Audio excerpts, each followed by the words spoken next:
All right, Black Box Radio. We in the box. Y'all know we're in the box. Last night I was in South Carolina, and today I'm in BMore. I'm back home, so I'm feeling real good. We in the BMoreBLaK Series. This is Black Box Radio. We are a multimedia platform illustrating Black excellence. We platform Black people, we expose Black genius, and we definitely, absolutely disseminate information to the Black community and other communities. I'm Queen, I'm a host here, and we've created a series every Black History Month. We started, the first one was last year. So this is our second annual BMoreBLaK Series where we actually platform living Black history in Baltimore. People are actually pouring into others, who are cultivating great spaces for other people, and who are actually trying to build Baltimore. It's all for the betterment of other people. And so we want to platform those type of folks. We want to give them flowers. We want to bring them out there. We want to show them like a chain. You know what I'm saying? It's like a showpiece out here. So tonight, we have Michael Battle. Say hi to the people. Peace, family. Peace, family. It's an honor to be on here. Thank you for having me. Appreciate you, Queen. It is so good to have you. We're going to talk about Rich, of course. That is the reason for this for the season right now. We're going to talk about that. We're going to talk about what you're doing in Baltimore. But first, I want to know a little bit about you, like where you from. I want you to rap where you from, what you do in Baltimore. Where'd you go to school? Because I know that's an important thing in Baltimore. Like, where'd you go to high school? So, kind of tell the people who you are, because you are from Baltimore. You're Baltimore native, right? Yes. All right. So, tell us a little bit about Michael. Yeah. So, again, my name is Michael Battle. I'm the Servant Director of Rich Restoring in the City Hope. I'm the owner of Rich Raised in Cherry Hill Clothing Line, and also the owner of coming soon, the Rich Juice Bar. I'm a servant of Baltimore City. That's who I am. That's what I do. Born and raised in Cherry Hill, that dirty South. Went to I love it. Southwestern High School for a little while, and then I continued on and got my GED. Okay.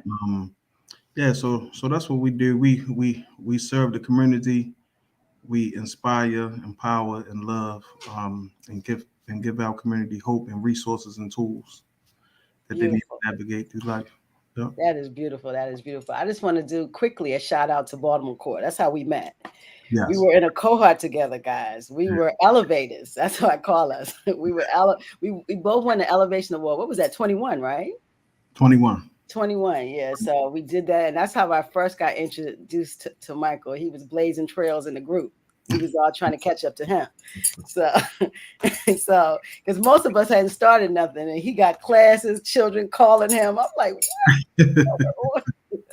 So it was I want to give a shout out to Baltimore Corps for actually putting us together. You know, that's how we actually got acclimated. And we were the first virtual because we were doing the pandemic. Mhm. So we didn't get a lot of intimate time, FaceTime with each other. It was more on the computer. Yeah. And so I came out to your celebration recently, your fundraiser. Fundraiser. Yep. Yep. Beautiful. That was, I mean, that you got to tell me who that band is. You got to give me that band. Bro, Yeah. that band was on point. Actually, that's some guys from my church. Really? That Mhm. band was on point. And it was some heavy hitters in the room. So that was a beautiful thing to see. A lot of social entrepreneurs, a lot of people who wanted to, to invest into your vision, of this juice bar. But first we're going to talk about like Rich. And first, how did you get here? Because social entrepreneurship, let me tell you guys, ain't for the weak. Mhm. Let's be clear. Because entrepreneurship, usually you're selling a thing. Like you said, you got your clothing line, you're selling something or a service. With social entrepreneurship, you are doing that too, but you're more pouring into others. You're pouring into your community. So it takes a minute for you to find out a way to monetize that pour. Mhm. And usually you're not going into it with the money game. It's the love of your hood or the love of your people. You know what I mean? Right. Yeah. So to get in this space, you got to learn some stuff. You got to learn how to beg. You got to learn how to plead. Yep. You got to learn how to be around people you might not be comfortable with. Yeah. And so it's not for the weak. And you always learning because it's not something that we normally do. Right. So how did you get here? How did you get to social entrepreneurship? Yeah, and you definitely have to learn how to explain it to. You definitely have to learn how to explain in a certain language Say it again. what it is that you do. The wording. Right. Yes. You definitely got to. That's the financial of it right there. You know what I mean? Mm-hmm. So born and raised in Cherry Hill, born to an addicted mother and father. Right. Oh wow. So my house was what you call a shooting gallery where people paid my mother in drugs to use the space to get high.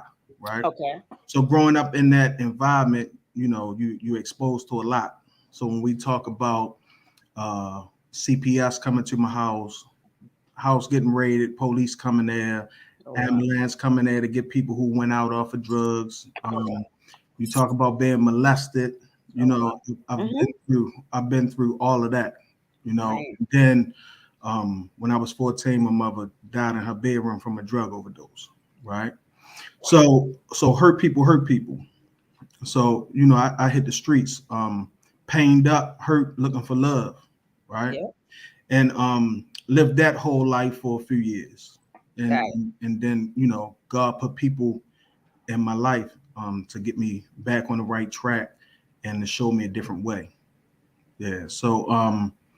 I moved with my aunt for a little while, and moved around, uh, Mm-hmm. different family members and stuff. And when I got myself together and came back to the community, I saw a lot of little Mikes walking around with that same pain, trauma, and hurt. So it Yeah. was at that point that I decided to dedicate my life to this work. Hmm. Yeah. So that's how. That's a compelling story. Yeah, that's how. That's compelling. Did you have siblings in that space, or was just you? Did you have brothers and Yeah, sisters? Oh, you did. Okay, yeah. so it's not just So you. I have two sisters. One sister that I just found a year ago, the same way my mother passed. Yeah. Um, so I buried her. So I have one sister left. Yep. Like, whoa, my goodness. And that's the thing about those that lifestyle. It hits the children. It's a cycle, and Yeah. it's so hard to get out of. But a blessing that somebody came into somebody helped you cross. Yeah. Yeah. And that's a blessing. So you came back. So you came to Cherry Hill, and you Mm. saw the same thing, same Mike. Yeah. Yeah. Yep. Saw them walking around with that same hurt, you Mm-hmm. lost, feeling hopeless. Yep. Exactly. So a lot of people don't understand it, and people who've been through this, they do understand. So when your mother die, when you walk to that casket and see your mother in there, that's a different ball game. That's a different type of pain. Sure is. So we started. So what worked for me and what changed my life is, Mm-hmm. is Jesus, right? So Beautiful. that's who my Lord and Savior is, and that's who guides me and order my footsteps, right? That's what works for me, right? Absolutely. So we started with a prayer walk. We started out with um about 34 people, because I believe and I know for a fact that prayer changes things, right? So the hood was in an uproar. So I said, first, we need to pray first. This thing is bigger than us. We got to pray. Right? Mm-hmm. So I started out with a prayer walk, and we had about 34 people. Stayed consistent over the years. It grew to hundreds of people, and then the mayor started coming, and food and resources and stuff like that. Right. So it became a big thing in Chio.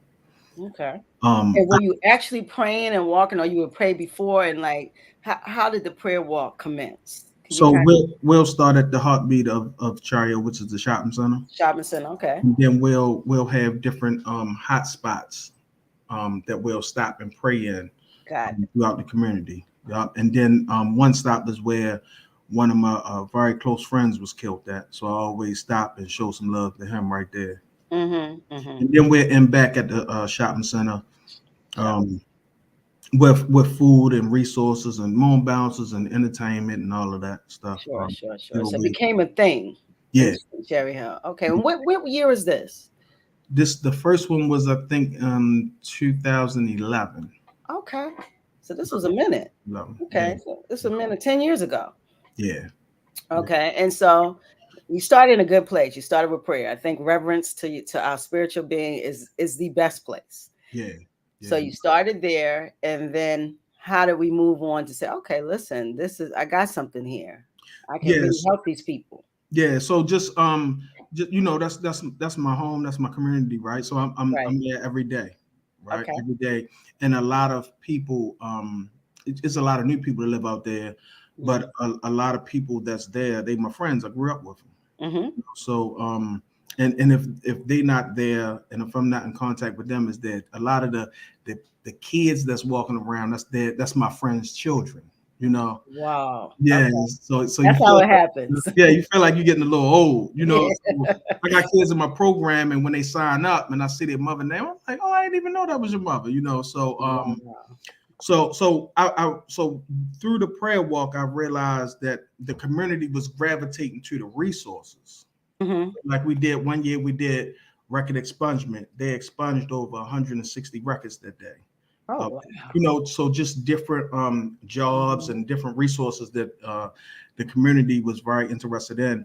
And even after the prayer walk, it carried over. So people be calling my Mm-hmm. phone, can you connect me with these people and this, that, and the third. So we was able to get space. I received a call from the then principal of Char Hill Elementary Middle, Tracy Garrett, and she called me. She said, Mike, I need to do something with my middle school boys. Right? She said, I don't have nothing for my middle school boys. So I said, I'll take them. And I didn't know what I was doing. I never had an after school program before, but I just figured it out, right?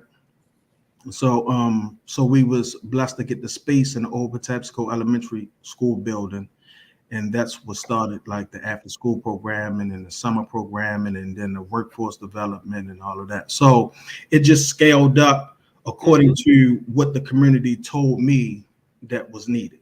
So that's just how I scaled it. So we started with the after school program. Then in the summertime, when we was getting close to the summertime, then it was, well, what my kids gonna do during the summer? So then I'll take them, and we created the summer program. Mm-hmm. And you know, parents needed jobs, and you know, do you have any resources about jobs? Do you have a resume? No. All right, I'll help you with that. So that's how the whole workforce development thing came about, and we just keep going. Yeah. Hmm. And I think you said something that is so pivotal and so important when you're in neighborhoods or you're in community is let the community tell you. Right. Let it speak to you because a lot of times you want to do things for your community, but it might not be what the community needs or wants. Right. So Right. if they're speaking to you, then you really now you're gonna have a partnership because you're giving them what they need. Right. Right. And you want to be impactful. You want to Yes, you want to do the community service. Right. You don't absolutely. want to you don't want things to be a misstep and a waste of time and money and resources. So That's it. I let them tell me, even my children for my programs, they tell me they run that program, you know. So that's just how we move, and everything that we do, Queen, we do it with love, Mm-hmm. you know. With So love. um, you know, I had a news anchor ask me one time, why do you do, you know, we do the Christmas things and the back to Mm-hmm. school and the turkey giveaways and stuff, Yeah. right? But that stuff is coming from a real place with me, Queen. You know, Mm-hmm. I'm not trying to be popular or it's not to make me feel good, but I was in those lines and Oh, I needed that, you know. So we have to lead with love, and we have to make sure that we handle people properly. This is human beings, right? So right. you know, I just try to be careful with how I move out here and how I handle people, and understand that some people depend on this, and they have feelings. They have That's so feelings, true. and we want to encourage people and give them hope and give them resources, and educate them, just as someone did for me, right? So they can change their mindset change, their behavior change, and then their life change, right? That's so So true. we want to. That's the way we move. That's the way we move. We family. It's no big eyes and little U's. We family. This my hood. This my It's, peoples. it's your people. And at a blink of an eye, guess what, Queen? At a blink of an eye, I can be right back out there. Hmm. I can be right back out there. Right So back out there. I'm just $1 over mortgage money. That's it. I'm just That's it. $1 over mortgage money. That's it. And if we all look at ourselves, we all there, and that what you I mean, you got to lead with love. It has to be bigger than the ends or the bag, because all that means nothing. Those are not things that will talk to you or give you a hug, have a conversation. You got to lead with love with people, and people going through something. Yeah. And you can't come and shame folk and make them feel a certain way. Love is it. So I love that. I definitely love that. It's coming out and making people feel like, listen, we family. I was right here with you. Yeah. I was right here with you. So if This I is can do it, me. you can do it. Yeah. Yeah. Wow. That's it. That's all. That's all I do, and I'm honored and thankful that God chose me to do His work, right? And Quinn, I have a good time doing it. I enjoy this. I cuts up terrible. I have a good time doing it. That what it is a joy to do work that you wholeheartedly love to do, and can do it every day. And then not only that, you can pour into somebody else's cup and make their life better. Ain't nothing better than that. Absolutely. We said at the beginning how social entrepreneurship isn't for the weak, but it's sure it can be the most compelling and beautiful space you could ever be in if you do the right thing, because people gonna give you so much love. Yeah. Them text messages I get, them tears I see rolling down people's faces, them grades from them children I see changing, behavior changing, that attendance in school, money can't buy that. You better know it. Money can't buy that. So no grant, none of that can replace that. That's my paycheck right there. That lets me know that I'm doing what I'm supposed to be doing. And I'm honored to do that. Absolutely beautiful. A lot of times you see us women, we out there kind of cultivating and feeding people. You know what I'm saying? That's how we roll. One, we're very empathetic, and we're maternal. So you being a male and having this much empathy and being able to stand in the gap, what do you think that comes from? My experiences in being raised with a house full of women. Boom. Yeah. So I understand, me, Michael Battle, I understand that women move in ways that men can't. Right? And me, women are the strongest being on this planet. The things that you guys go through and can endure and push through, the strength of a Black woman is mind blowing. So I get a lot of my game from my wife. My wife teach me a lot, and I thank God for teaching me to be able to know when to lead and when to let my wife lead me, and be all right with that. Whoa. Yeah. You said something, because with my experience too, men who are around a lot of women, they know how to deal with women. Yeah. They really do. And even how to talk to how women are. So it's like, I talk to men who have sisters, and they really just know how to listen. They know how to move around women, because that's their experience. Not that other men don't. I'm just saying I see that in men who are raised in homes with women in it. Yeah. A lot of people say, well, you need them. I think you absolutely need males in the house. Yes, you do. You need that. But when you see a man that's been around a woman, he has a lot of empathy. I think his heart is a little more softer when it comes to the things around them, because we are very analytical of what's going on around us. We're taking care of ourselves, but we're also looking at what the baby's doing, what you doing, because we gotta think about everything in the home. Everything. And so it gives us attention to detail that I don't think men have. And it's not a bad thing, because men are set on earth to do their thing, and we're set on earth to do our thing. So it's just real. That's why it's a perfect marriage. Yeah. If we both was doing the same thing, it will work out, bro. It will work out. So when you say that you know how to let your wife lead and you be led, That's incredible. That's an incredible gift. Yeah. 'Cause that's hard for some men. Yeah. Very, Yeah. Yeah. very hard for some men to be led by the wifey. Yeah. Yeah. Yeah. My wife is sharp. My That's wife's what's up. sharp, and I don't play with her.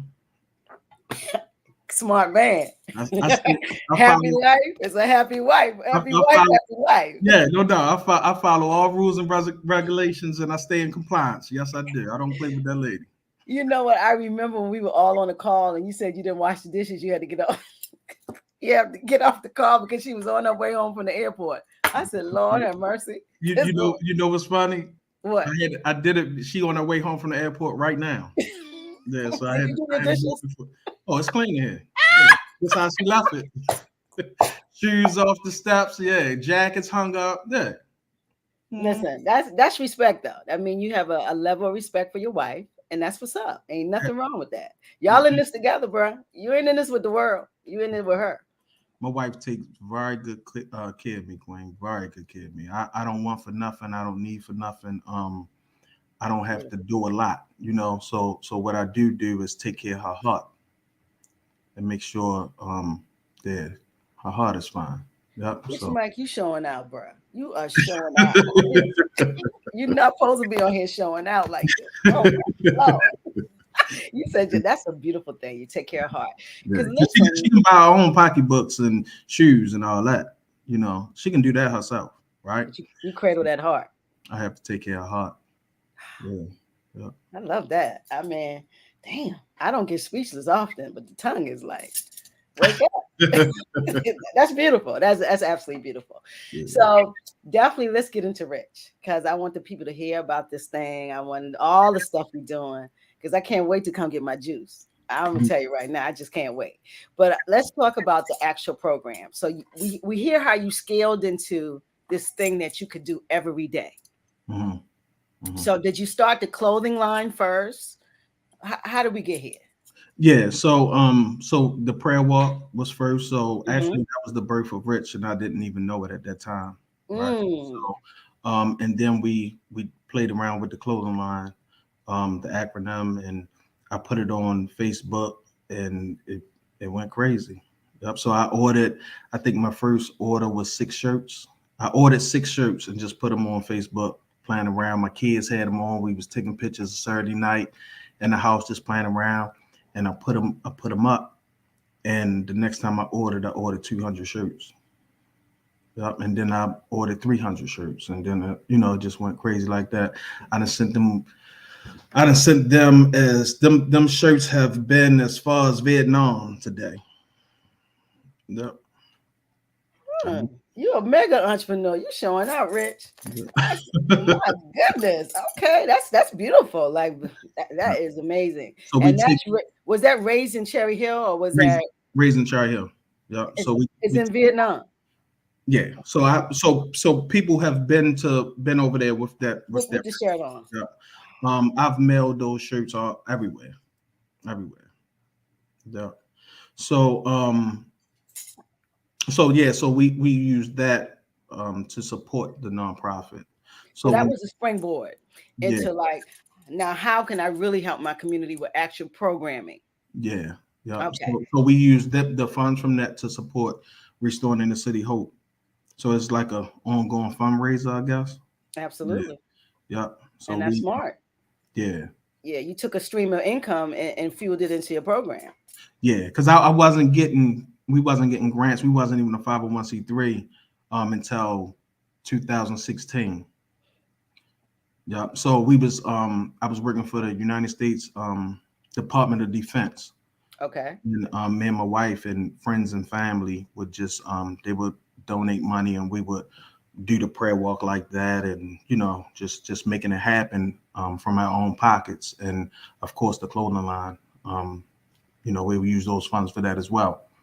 So that's how it happened. And then my mentors was telling me about becoming a 501c3 and applying for grants and stuff like that. So that's how I got into that space. Yeah. We applied for the 501c3, did all the paperwork. And what's funny is that when the the determination letter came from the IRS. The stamped date on the top of the paper was May the 27th, and that's my mother's birthday. Look at that. Yeah. So Rich was officially birthday is May the 27th. That's my mother's birthday, May the 27th. And we opening a juice bar May the 27th. The ancestors speaking, man. Yeah. So we great start a big 527 push. You'll see it all over the city. Yep. Okay, tell me what that is, brother. So we doing a 527 challenge. You 5 minutes. I think it's 5 minutes or 5 hours and 27 minutes of movement. You can do 527 miles. You can do 527 steps. My wife got it all laid out, but you can do all of this from now until 527. Oh, very interesting. Yeah, I love that. Just bringing awareness to mental health, Mm-hmm. yeah, as well as heart health and stuff. Heart health. Yeah. Amazing. So 527 is the date. That's when you got your nonprofit. Juice bar gonna open on 527. So y'all working on the juice bar now? Working on the juice bar now. They in there putting the plumbing in. All the framing is done. Yeah, Queen, it's coming. I see it on Facebook. I'm waiting, bro. I can't wait. And it's mind blowing because it's an old Chinese joint, China Wok, right? Is it? That's what it was. And I used to stand in that very car and order 5 wings, fried rice with extra gravy all over. That's what I used to order from there, and never knowing that that'd be my spot one day. Is that in the shopping center? Yeah, in the shopping center, 630 Chariot Road. So it's in the Hot Box Shopping Center. Yeah. Well, I came to the fundraiser. Yeah, it's 2 doors down. 2 doors down. Okay. Wow. Yeah. Oh man, that's a great spot too. Yeah. The juice bar, right? Mm-hmm. Pouring life into your body, right? So that's our slogan: pouring life into the community. Mm-hmm. And it's right next to a liquor store. They're gonna have a hard time, bro, when you get them pineapples on them and the mangoes. Yeah. They're coming up out there. Yeah. Get that liquor out here. We gonna put some mangoes and pineapples and ginger. We coming for you, bro. Avocado. I love that. Yeah. So it's just like this is a testament. It's like your life is unfurling from it started out kind of very hazardous, and how you've used that and flipped it. It shows that if you stay in and you get the right tools around you. And set yourself around the right people, and God is in the building. We can't talk about that. God is always in the building. Always. Things happen. And this is what's happening. So, man, so the Rich program is what is the actual program doing? Are you tutoring young folks? What do you guys do with restoring the other part of the program, the nonprofit part, restoring inner city hope? So we teach them etiquette, conflict resolution, entrepreneurship, financial literacy, excellent, social emotional learning, just teaching them to get in tune with themselves and be themselves, right? And again, just loving on them and providing a safe place for them to be children. That's all. That's it. Can we let our children be children? Yeah, I don't even really like using the social emotional learning and mentoring and all that. No, we just there.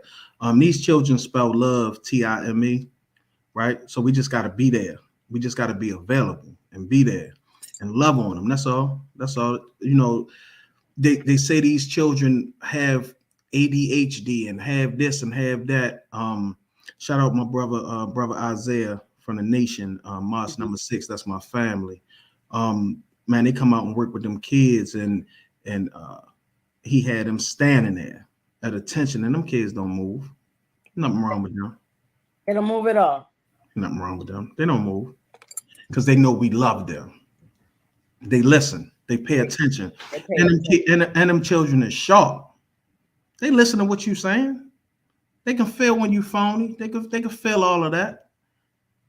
Yeah, them kids sharp. So actually, Queen, me and my team, we learn a lot from them. Of course. Yeah, we learn a lot from them. Absolutely. And I don't know why we don't think they're sharp, or the other people who are not. If you live in a hazardous environment and you're surviving, Mhm.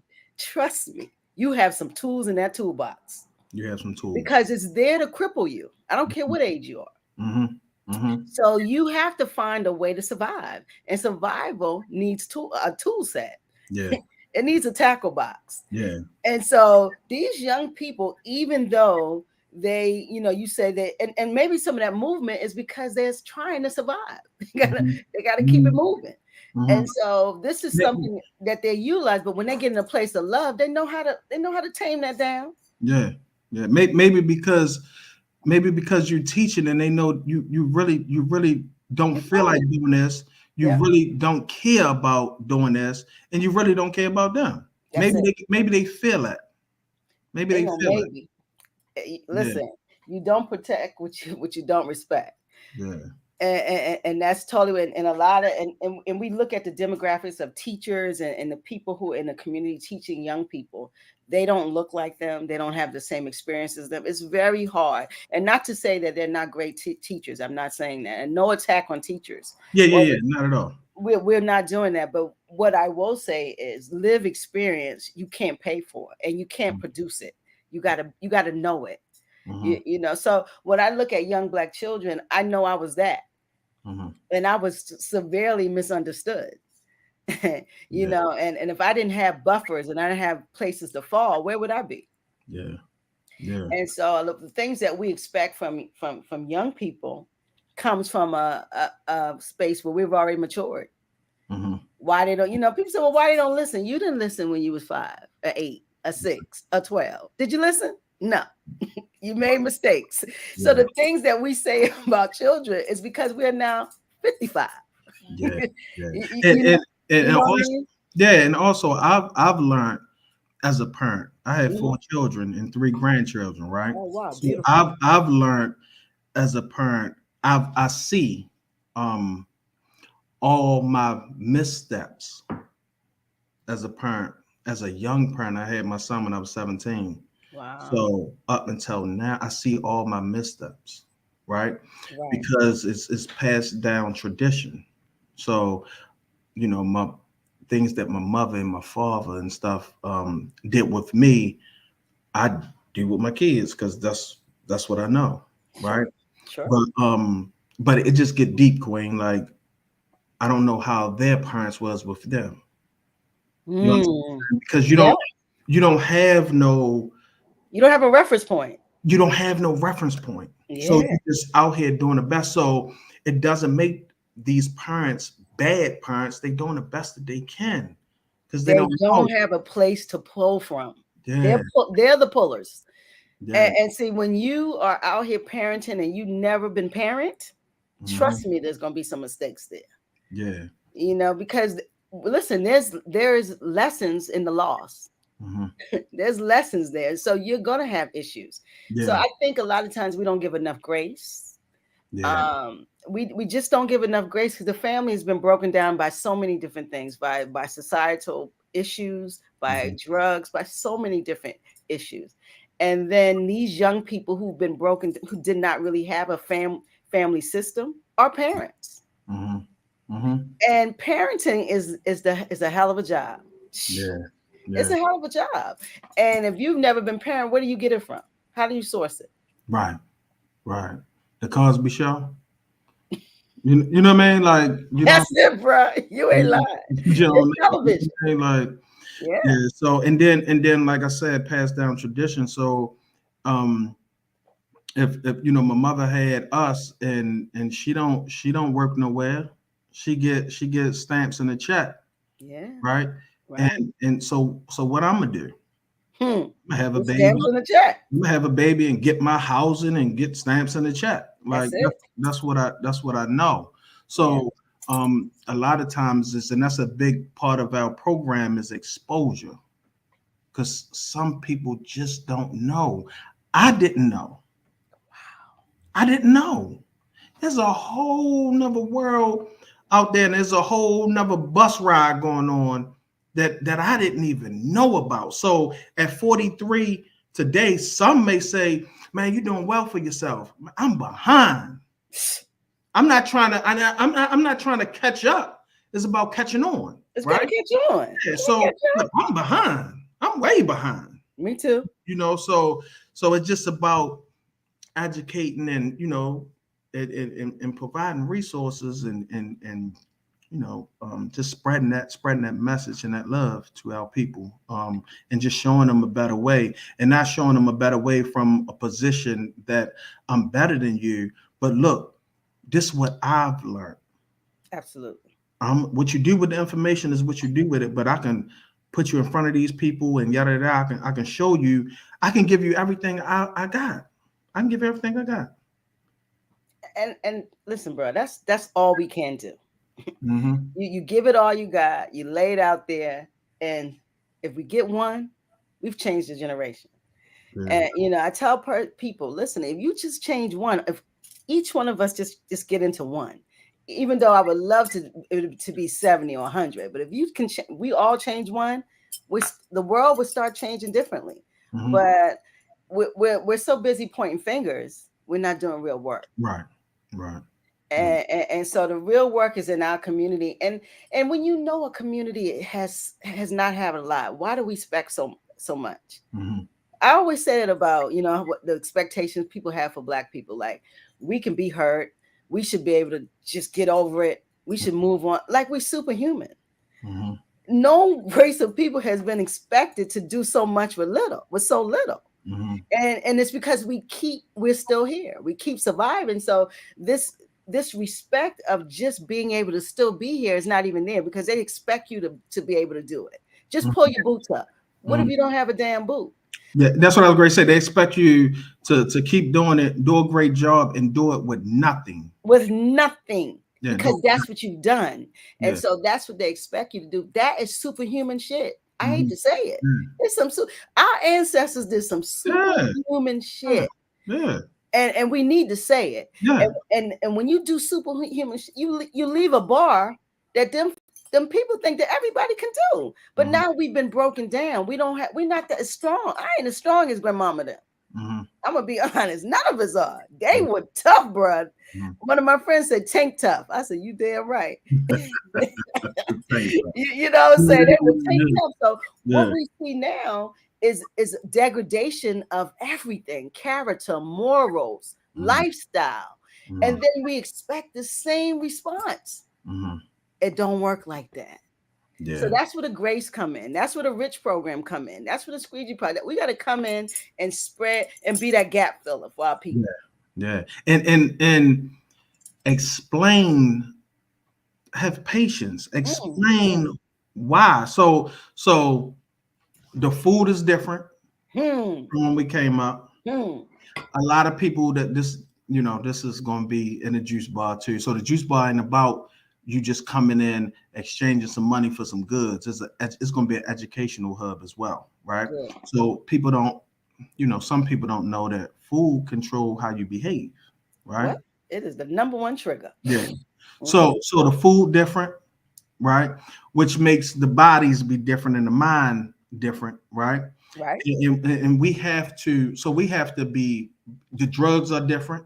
The air is different. It used to be reefer. Now it's loud. I don't know what that is. They got sexy names. You're right. You know what I mean? Like reefer ain't used to smell like that when I was coming up. You know what I mean? I don't know what that is. You know what I mean? Right. So all of that is mental. All of that is going into your mind. Absolutely. So you have to have grace, and you have to have patience, and explain why you need and should be moving this way. The economy of why. I'm telling you, it's an economy on why. Yeah, and if you move this way, this is going to be the end result. We know if you sell drugs, you're going to go to jail or end up in the ground. Like they preach that to us all our life. But Absolutely. How about if you move in a positive, in a productive way? Let's talk about that part and what can happen. This can be the end. We know the bad part of showing off, you know, and doing what you're not supposed. Let's talk about the good part. Absolutely. Let's put that on the platform. Let's talk about that. Mm-hmm. Let's talk about that. You know, you've been in the street. Your credit, either you don't have no credit or your credit score probably ain't bad, but you don't know because you don't activate your credit. Let's take a look at that. Yes. That's not bad. Your credit score not bad. Don't you know with this you can get this? You can go to Capital One and apply for, they're gonna give you a credit card, your credit score go up. You can go to the lot and get your Honda Accord by yourself. You understand no coke to do that? That's right. That's right. They just don't know. They don't know. And that's what I try to say is like, we expect from folks who just don't have the bare necessities. They have no clue. They're just living daily. It's a daily struggle. So to talk about something that will set you up as credit does, as you know, education does, they're just trying to eat, bro.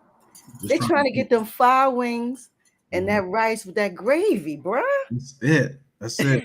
And go home after they eat that. Go home, lay on your side with the remote control, and have some peace in your life. That's all it is, bro. That's it. Ain't a whole lot to, and then after a while, you see that stomach be full stomachs. From that chicken. Because what you not eat, you don't even understand it. That food that tastes so good that your palate has fallen in love with is the problem. It's the problem. That's all you know. Yeah. So that's what segues into you. Yeah. Because when I met you, you was 3 mics. Now you sexy 1 mic. I appreciate that.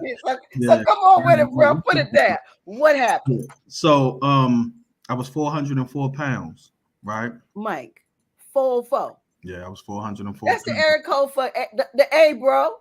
Yeah. Yeah. 404. Okay, go ahead. So I always having a juice bar always been in my mind, because even when I was big and eating what I want to eat and drinking what I want to drink, I wasn't never a big soda person. Always like juice, right? And I'm a big fan of the LaKHs, Jadakiss and Styles P and Chic, right? Me too. So they've been opening them juice bars. I've been following them from the very beginning of that. All over the place. Yeah. So I wanted to I was like, wow, I've been thinking, that's been on my heart to do that. You know, they doing it. So you know, that stayed there. That was years ago. That stayed there. Always been on my heart, always came across my mind every now and then. And then blood pressure sky high. I went to the doctors last year, and my A1C, your A1C supposed to be your glycolated hemoglobin. Yeah, it's supposed to be like under 6. Under 6, right? My A1C was 14.1. Bruh. My sugar was like 500, right? Yeah. And you walking around Cherry Hill? Eating 5 wings and fries, baby. I love it. Wow. Yeah. So at that point, that scared me. So I been had high blood pressure since I was 20, right? Yeah, I had high blood pressure since I was 20. But you know, sometimes we put things in categories and we say little things to make us you know, to make it okay. Yeah, right? You rationalize it. You know, I'm in a project, I'm stressing, I got a lot going on. Of course, my pressure high. You understand what I'm saying? Absolutely. So were you on pills at 20 or? Yeah, started taking pills at 20. Yep. Yeah. Okay, man. So I did. So when I went to the doctors, and my doctor said, Mike, your A1C is sky high and your blood pressure is sky high. Now I'm taking blood pressure medicine, and my blood pressure was still 170 over 116. It was something crazy, right? I'm telling you about to stroke out. Yeah. So my wife always been vegan. Me and my wife been together for 11 years.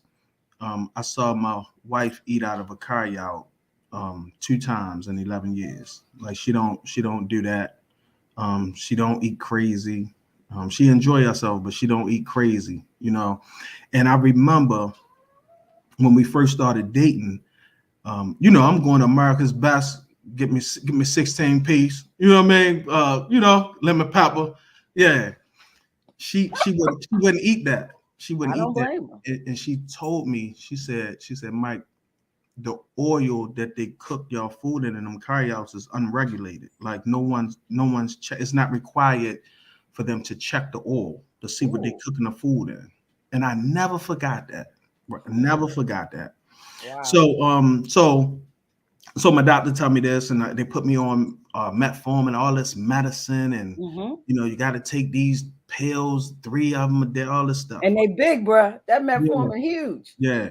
So Mm-hmm. I'm scared to death now. Now blood pressure, I'm fine, right? Because I had it You've since been doing that since 20. yeah, that ain't no big thing. I got all my friends got it. I'm good. My family got it. Everybody, my family got. I'm I good. love You it. know what I mean? So with the diabetes though. It's a new game. Oh, so my wife, I'm scared to death. My wife say, I call one of my mentors, right? Cat, Andrew Muhammad, right? Mm-hmm. He said, calm down, bro. I'm gonna send you to my doctor, right? So I went to see Dr. Ishmael, right? He's a holistic black doctor. Um, my wife, that was a whole nother experience. I never been to a holistic doctor before. Dr. Ishmael is awesome. Awesome. Mm. He don't put a needle in your body or nothing, but he can tell you everything wrong with your body. He told me stuff that John Hopkins told me, and he told me a bunch of other stuff that they didn't even tell me. Like, you low on this, you got a lot of you eat crabs. Yeah, I eat crabs. I'm from Baltimore. You got a lot of parasites in your body, and what happens is when you take your vitamins and your stuff, the parasites eat that, so your body ain't even getting that. So just a lot of stuff Bruh, I'm gonna mean, need you not to mess with my crab cake yeah, tonight. right. I've I learned ain't, a but you're lot. right though. Yeah, I've learned a lot, right? So my wife switched my diet, Okay. went plant-based, and started juicing. Beet juice, carrot juice, celery juice, stuff like that. I Sure. did that for a few months. Went back to the doctor. And I need to say this: when I went to see Dr. Ishmael, he said, "Why is your blood pressure so high?" I said, it's, like stress and stuff. He said, but why? He kept asking me why. And then he told me to talk. He said, just start talking. He made me talk to him for like an hour, right? So I'm just start from as far back as you remember and just talk. So I started talking.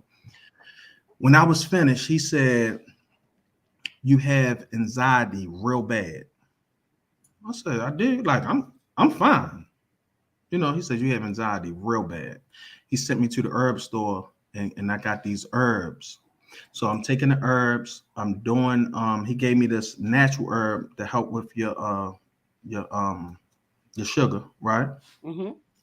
And my What was wife, that? Moringa? What is it? berberine. Berberine. Okay. Go Yeah. ahead. Yeah. So my wife switched my diet Mm-hmm.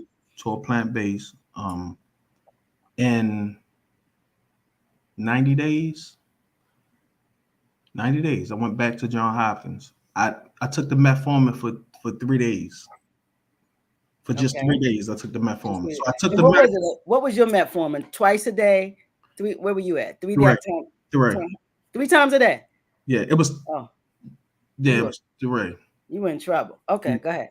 So I went back. In 90 days. I took Mm-hmm. the medicine that John Hopkins gave me for 90 days. I mean, for a week, and I went back. I did what the holistic doctor told me to do. In 90 days, I went back to John Hopkins, and the doctor said, "Oh my goodness, what you been doing?" He said, "He said your A1C is lower than mine. My A1C was a 5.1." Look at that.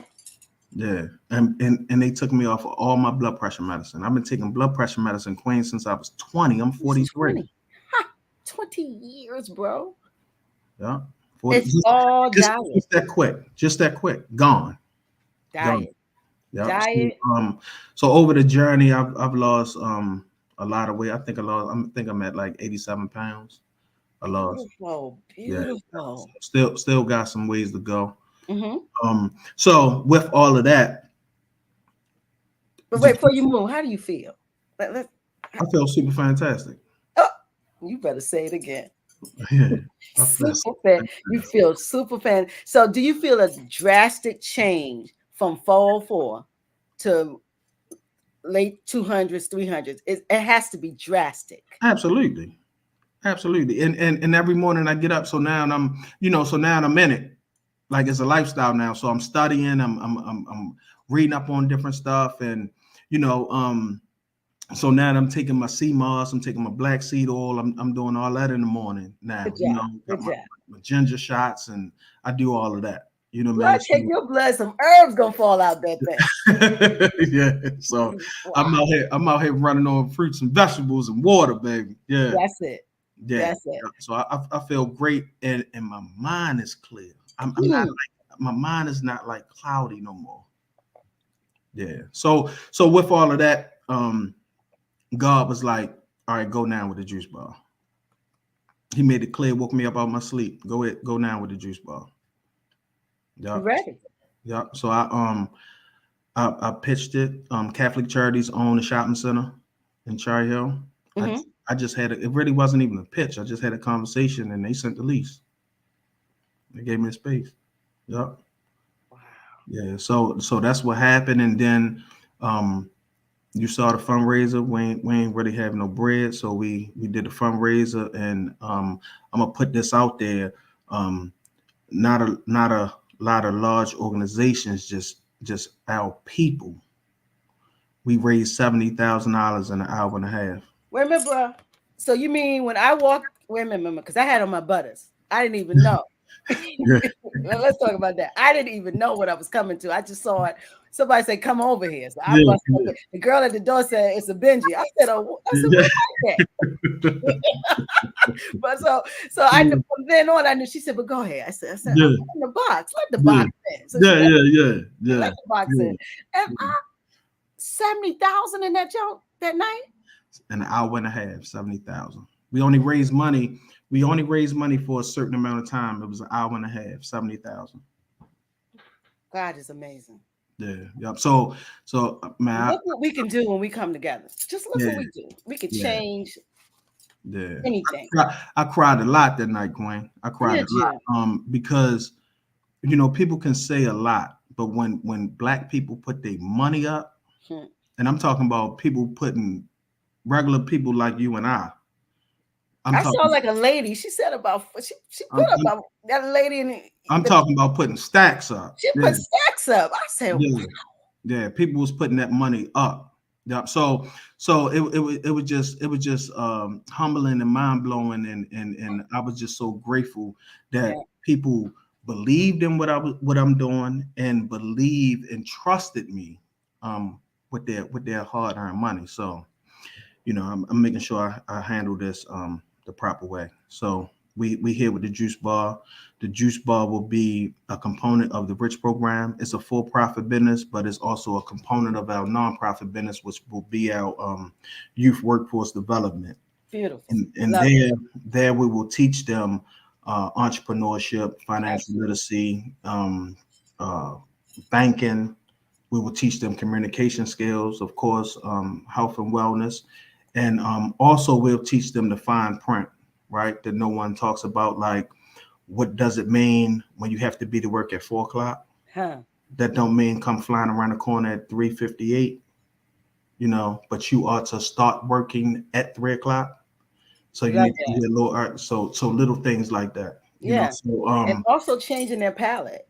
Because right. this tongue is so sugar laden. It's been Mhm, taught to love sugar. It's been taught to love foods and mhm, crave trash, mhm, unfortunately. And mhm, so when you put different things on your tongue and you change the way you eat, that's what herbs that it changes all of that. mhm, And so you don't even like candy anymore. mhm, A candy bar doesn't move you. You mhm, you don't crave the chicken box, but the mhm, palate has to change, and that's what good juice would do. mhm. Herbs will do. It would change all of that. And if we do it when they're young, imagine when they'll be. Because if somebody did it to you when you was 20, you wouldn't have been on pills for Right, 20 years. right, right. But Yep. there's nobody in your purview who can introduce. That's why we're here. God Mhm, put us here to fill that gap. That's why mhm, you're there, to mhm. give these young people a space where they can change their palate, so they Mhm. can do it early and then change their children's palate. Yeah, Because yeah, we gotta change this yeah. food. And I hate to say, this food we eating from these Asians, They don't even eat it. If you go into a place, they're eating cabbage and vegetables and water and feeding you yakame. What is wrong with you? You cannot, if you're not eating it, I ain't eating it. Yeah. Huh? Yeah, well, I went to my wife from Minnesota, right? So we go back home often. We go back to Minnesota often. So Okay. we in a, I'm crazy. So wherever we go, I don't care if we on vacation, wherever we at. I want to know. Take me to the hood, right? That's right. I always want to see how they hood is, right? So Mm-hmm. and I'm from Cherry Hill, Baltimore, but it's the same struggles and the same rules in every hood clear across America, You better right? know it. So I just like to go to all the projects wherever we go at, right? Even if we out of the country, take me to the poor part. You know what I mean? I hear that. That's my people down there. That's what you feel good at, right, bro? Yeah. Take me there. But I remember going into a Chinese joint in Minnesota, and I asked for some yakami, and they said, "What's that?" My wife was crying, laughing. I said, "Yakami, you don't know what yakami? I don't know what you're talking about." She said, "Well, that's Baltimore. They don't sell that. They don't sell that over here." Yeah. Listen, we got to know what we're eating. Chinese food started in 1972 in San Francisco. It is not legitimate food. A woman started that. In China, they do not eat that. Yeah. You gotta know what you're putting in your mouth. Yeah, I'm not gonna get into it, right, Queen, and we can talk offline. But the stuff I've seen from gutting that spot out will scare you to death. Just looking at I still have the exhaust, the ductwork from the exhaust. I still have that hanging in the ceiling now, just so people can see that. I show people that. Look up in the ceiling. You got to bring me there, bro. I gotta see it. Yeah. I gotta see that before you take it down. Yeah. I gotta see that. But I understand. But then that makes you further understand that we got work to do. Mm-hmm. That our people are the reason that we see the behavior. I tell folks all the time, and you talk about young people in the corner and why they rather to blast first, because they eat sugar all day, they eat trash all day, so they don't have the ability or the rationalization because the food has taken that away from them. Mm-hmm. Mm-hmm. They're sitting. I look at those young men, or I go to Pennsylvania, they're standing in trash. First of all, the street is full of trash, so they're standing in trash. Mm-hmm. They're eating foods that is not building anything, and then the environment is full of trash. Mm-hmm. What do you expect? And look what they just looking at. Look what they looking at. That's what I'm saying. The environment. If you go down Harbor East, you're gonna start feeling. If you're having a bad day, go down Harbor East. You're gonna start. You're gonna clean it up. You're gonna start feeling better. You're gonna get it together. Yeah, you're gonna get it together. You're gonna pull them pants up. But if you walk in that, it automatically changes your DNA and your behavior. Mm-hmm. And this is what we see. We want children to change, but they're standing in trash. They're eating trash. They're listening to trash. It's very hard to bring good out of that. Yeah. So I love what you're doing, because I came up there for a meeting just recently. In the big room where you had your fundraiser. Mm-hmm. You know, they're trying to open the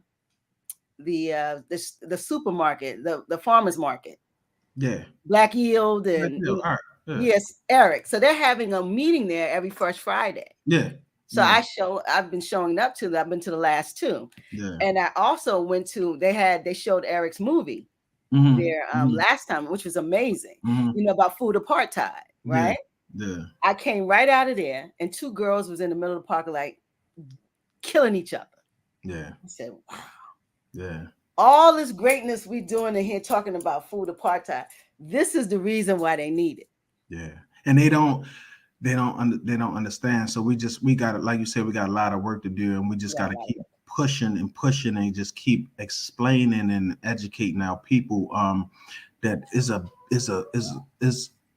big business, and is a lot going on out here. So Mike don't have time to be going back and forth with Queen. I need Queen. We need each other, because this thing that we fighting, this beast that we fighting, we don't have time for that. There's no time for that, you know. So yeah, shout out to my brother EJ. That's my guy. Yeah, I learned a lot from Black Yield and Ark and their work that they been doing out Cherry Hill. Actually, they had the farm out Cherry Hill, and my program, they would take my kids up on the farm I'm so sad that that farm is gone. Yeah, Ah, yeah. but But he's up here now. I think Southwest. yeah, they got some serious things going on. So they good. They just gonna keep, and they still doing a pop-up market in Char Hill every Saturday as Yeah, well. every Saturday. Yeah, I got to come to Yeah, that. Eric is coming on Monday, so we're going to tell the people about what he's doing now. yeah. I'm So all our fresh fruits and vegetables for the juice bar gonna come from Black Hill.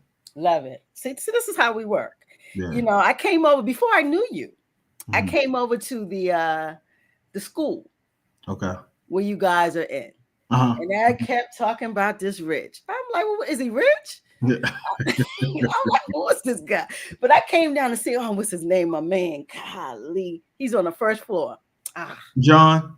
John, my Yeah. man, John. Yes, and me and John. John That's was my guy. doing some things again. John's my guy. Yeah. So John was downstairs, and then I know Eric Mhm. because I interviewed Eric before, but I never met you. Oh I wow. know, but I kept hearing about what you were doing, and I was Yeah. like, "Who is this Rich?" I thought your name was Rich. Mhm. Mhm. They were saying, "No, he's Big Mike, Big Mike, Big Yeah. Mike, Yeah. Big Mike." Yeah. So it's so amazing that school that you guys were in has some amazing stuff in there. Yeah. Yeah. That place and black men too doing Mhm. amazing things for your community in Yeah. that one school. Yeah. Yep. Did it still have it, or is it still Yeah. It's we all still in there. y'all all still in there? Okay, We all okay. still I in haven't been there in a minute. there. Yep. Okay, that school, I was like, wow, you got John here, you got Yeah. Eric over here, you got you over there. I was like, wow, that's a lot going on in here. So Yeah. you That was still in it. we all linked up together during the pandemic, and Gave away food. that was that was an emergency food spot for the community. So we gave out food and cleaning supplies and masks and activity bags for the children when the school system may know which way they was going to move. Sure. So and just passing out information about the pandemic and stuff like that. Yep. So that was our pivot when the pandemic happened. What I do want to say, because a lot of times this is not said, that thank you. It is a beautiful thing to see black men do what you guys are doing. Um, from the bottom of my heart, I just humbly am so grateful to see you guys stand in the gap in our communities and feed our people, educate our people, really standing with our boys and girls and try to teach them to be greater people. Mm-hmm. We don't get to see that from the younger side, and you guys are young, so it's a long. You got time. You got more and more time to do this thing, and the way that you're cultivating and building, I just want to say thank you, bro. Yeah. Thank you. I appreciate that.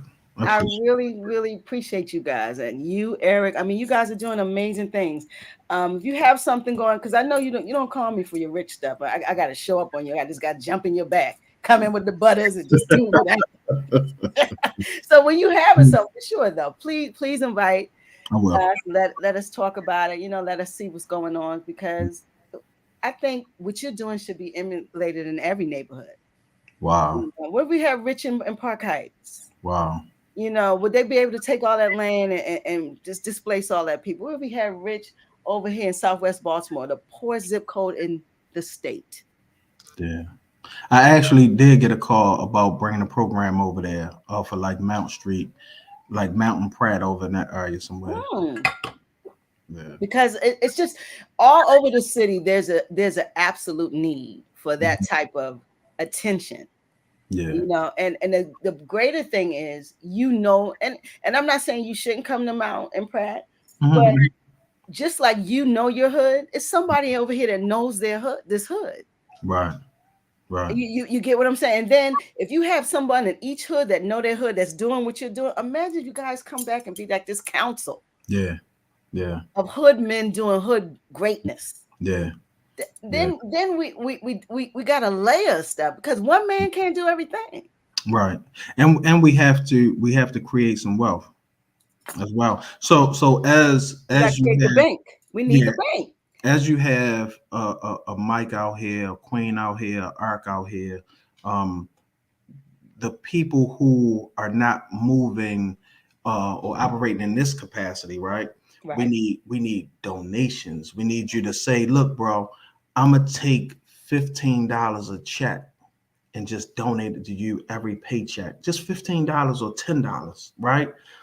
and just donate to the Rich program, to BlaKHistory, to whatever. You Yeah. know what I'm saying? What you saying? That's the mindset that our people have to get in. Not like, oh well, I'm not giving him my money. You understand what I'm saying? Yeah, I get this it. costs. That's what the brokenness got to be fixed. Unfortunately, Yeah, this cost. It's so hard to get to that because the trust that we have for each other. Yeah. We don't have the relationship with each other, and when that's broken, it's very hard to fund something that you don't have any trust for, that you don't respect. Because really, a lot of it is you don't like you. Yeah. It's hard for you to like me and deal with what I'm doing, because you don't even like when you look in the mirror and I'm you. Yeah. So you'll go somewhere else and give somebody else before you give me. Yeah, you'll come. I had a guy one day. He asked for, he wanted a jacket or a sweatsuit, and a hat, and I told him the price, and he said, "Hey, can you give me a discount? Can you look out for me or something? Come on, Mike, can you look out for me?" I said, "Bro, you standing in front of me with Gucci everything on, and you asking me to look out for you, and this money go back to the hood. This don't pay my mortgage or my car payment or nothing." It's so scary, man. You asking for a discount with Gucci tennis shoes on, t-shirt, and jeans, and the belt. Unbelievable. Yeah, that's how we do. We gotta but that's again, we gotta change this thing here. You can bring all the services in, but if this mindset don't change, we're gonna self-destruct. Yeah, but I will say this: money other places, you know. Yeah, I will say this. I said that respectfully to that brother, and that brother came back and said, "Yo, you right." He gave me $500. Whoa. Yeah, he said, "Yo, you right. I appreciate that." He gave me $500. You know, I think if you definitely can talk to someone and appeal to what's the truth, ain't no lie, because it's right in front of you. I think they can get it, but we scared to even talk to each other. Right. You know, we'll be like, "Yeah, let me give you $20 off." No. Yeah. Throw that Gucci shit in the trash and get my cash. So listen, it don't even feel like an hour. I so appreciate you. I'm so glad you came on. I really am. I love my Black men, and to see what you guys are doing in this community, especially what you're doing in Cherry Hill, is to be commended. Because if you didn't do it, who would? That's the thing about it. You walked around and you came back to, you saw people around you hurting, and you addressed it, and you're still addressing it. Yeah. I love it. And then now you're 80, 100 pounds lighter. You about to fly in there like the butterfly, bro. I love it. I love it. Because when now you're feeling good. You're thinking is sharp. What can you do now? What you gonna conjure up now with a clear mind? A clear palette. What's next? That's the question, brother Mike. What's next? I don't know. I just got to play. He'll show me. He'll show me, and that's it. And just continue to dream. I dream big, Queen. I dream big. Me too. I got some big plans, and the funny things is a lot of things I dreamed about is reality today.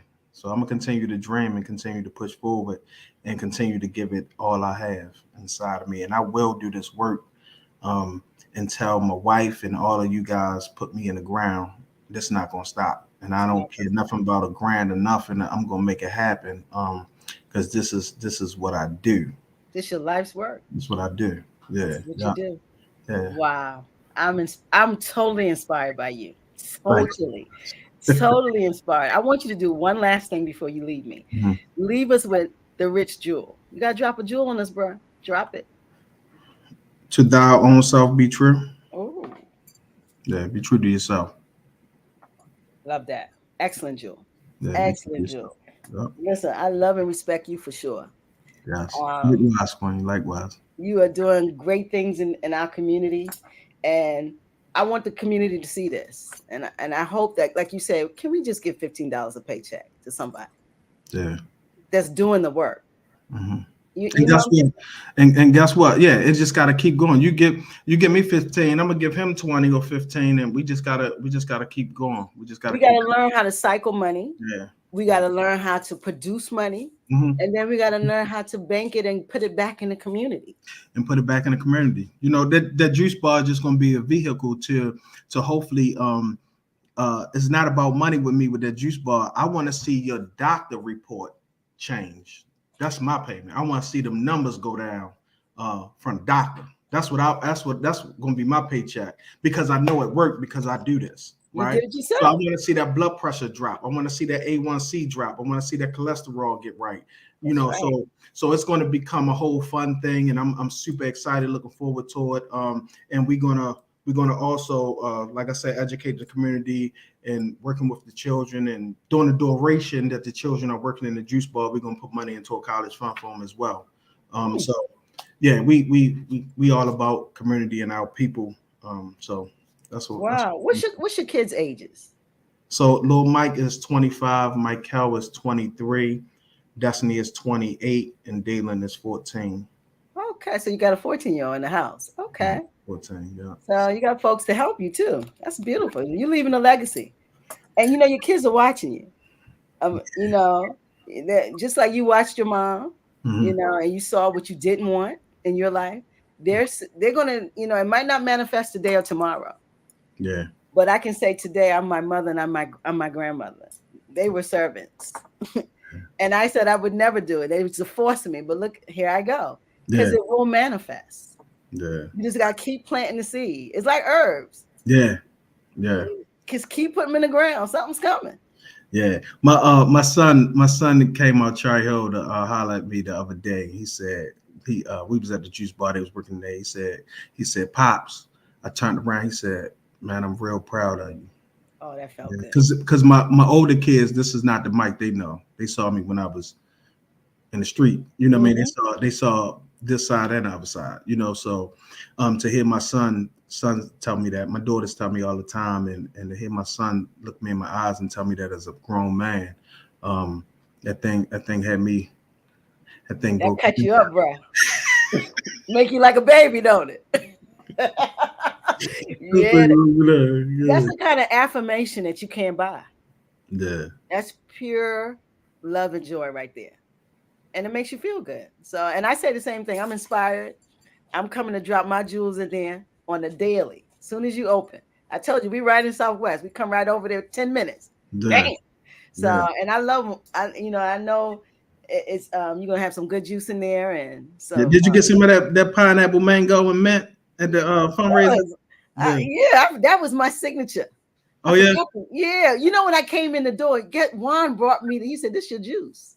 Wow. I was like, you got it, bro. Because I used to go over there with him all the time and get my juice. Yeah. So now you the new juice spot. Juan is a beast with it. Juan is the man. That's a good guy. Yeah. And so, man, all these people I'm talking about, Juan is up on Thursday. I got Juan Thursday. Wow. I got Mike on Monday. Wow. Yeah, so BMoreBLaK is really doing big things. Hey, I'm honored to be in the lineup with them brothers. Yeah, I'm telling you, this is a Hall of Fame lineup right here, bro. I might need to get a chat. So listen, I so appreciate you. We got to stay in touch. Listen, keep doing great things. You know, just be great. You're doing everything you're supposed to do. I can see it. Your skin looks amazing. You know, I saw you before, so I see what I see. I know my eyes ain't crazy. I mean, I can see the difference, you know, and so you look amazing. Even your eyes are clear, bro. Wow. When I first met you, your eyes were pinkish. Wow. Yeah, your eyes are much clearer, but that's all when you clear stuff out. Yeah. You know? That's why my wife can't stay off me. You know what I mean? Oh, I know. She can't. She gotta have you, bro. You're like brown sugar right now. Take it easy. Yeah. She on her way from the airport. I get it. So listen, bless you. Rich program, all of the riches that you can get. Keep doing it. Just keep doing it. Yes, I promise I will, and thank you so much, Queen. I really appreciate this opportunity, and thank you for sharing your platform with me, and also leading by example as well, and getting information out to our community and stuff like that. So I appreciate all that you are doing at Black Box Radio. I appreciate that. And before May 27th, we're gonna have to do a show. Yes, we have to talk to Juice Bar's opener. Yes, we might gotta do that live. I was just going to say, and we can do it at the Juice Bar. That's what I'm. You know, you better shut your mouth, bro. I love it. Listen, you have a great night. Black boxes, don't go nowhere, Mike. We out of here, but you don't go nowhere. We Okay. box up and out. Get some deuces up here. We out of here. Good night. We gone. We got to be gone before Mama come home.